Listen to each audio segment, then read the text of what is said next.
নমস্কাৰ বন্ধুসকল অসম ৰাজ্যিক অংগনবাড়ী কৰ্মী সহায়িকা সন্থাই ৰাজ্যৰ অংগনবাড়ী কৰ্মী সহায়িকাসকলৰ বাবে আজি এটা অত্যন্ত গুৰুত্বপূৰ্ণ খবৰ দিছে যিটো খবৰ আমাৰ ৰাজ্যৰ প্ৰতিগৰাকী অংগনবাড়ী কৰ্মী আৰু সহায়িকাই জনাটো অত্যন্ত প্ৰয়োজন। গতিকে বাইদেউসকল বলক এটা ভিডিঅ' ক্লিপৰ জৰিয়তে আজিৰ এই গুৰুত্বপূৰ্ণ খবৰটো জানি লওঁ। তাৰ আগতে আপোনালোকক এটা অনুগ্ৰহ কৰি লগৰ বান্ধৱীসকলক এই ভিডিঅ'টো শ্বেয়াৰ কৰি আজিৰ এই গুৰুত্বপূৰ্ণ খবৰটো জনাই দিব।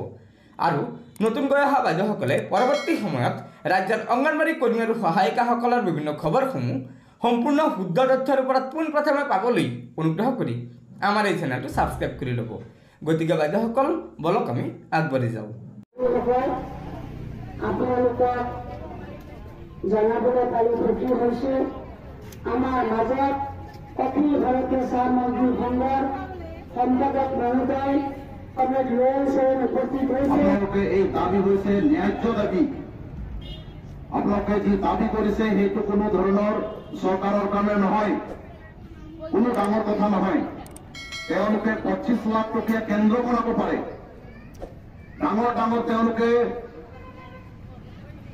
বিভিন্ন ধৰণৰ আঁচনি সৃষ্টি কৰিব পাৰে, কিন্তু আজি পৰিশ্ৰম কৰা পাৰিশ্ৰমিক তেওঁলোকে দিব পৰা নাই। গতিকে এই সরকার বিজেপি সরকার ইয়ার প্রমাণ হয়েছে যে বিজেপি সরকারের মতলব নীতি আর নিয়ত ভাল নহয়। এওঁলোকে মহিলাসকলের কারণে কোনো ধরনের চিন্তা নকরে, এটা প্রমাণ হয়েছে। বাইক আঁচনি, বিভিন্ন ধরনের আঁচনি, অৰুণোদয় আঁচনি কিবা কিবি লৈ কিনে মাত্ৰ গাদীৰ স্বাৰ্থত ৰাজনীতি কৰিছে। সমাজৰ ক্ষেত্ৰত চিন্তা কৰা নাই। গতিকে এই বিজেপি চৰকাৰে ইমান নিষ্ঠুৰ আৰু নিকৃষ্ট মানসিকতা আমি অখিল ভাৰতীয় চাহ মজদুৰ সংঘৰ পৰা আমি তীব্ৰ বিৰোধিতা কৰিছো, গৰিহণা জনাইছো। চৰকাৰক এই ধৰণৰ চিন্তাটো সঠিক নহয়।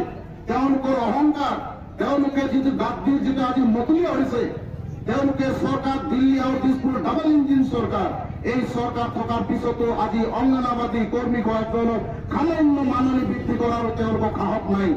তেওঁলোকে কৈ আছে যে ইয়াত আমি উন্নত দেশ হৈছে, গোটেই ভাৰতবৰ্ষৰ ভিতৰত আমি 1 নম্বৰ ৰাজ্য হিচাপে আমাৰ অসমৰ মুখ্যমন্ত্ৰীয়ে দাবী কৰি আছে। অথচ দেখা গ'ল যে আজি এই ধৰণৰ কম পইচাত কাম কৰিব লগা হৈছে আমাৰ মহিলাসকলক।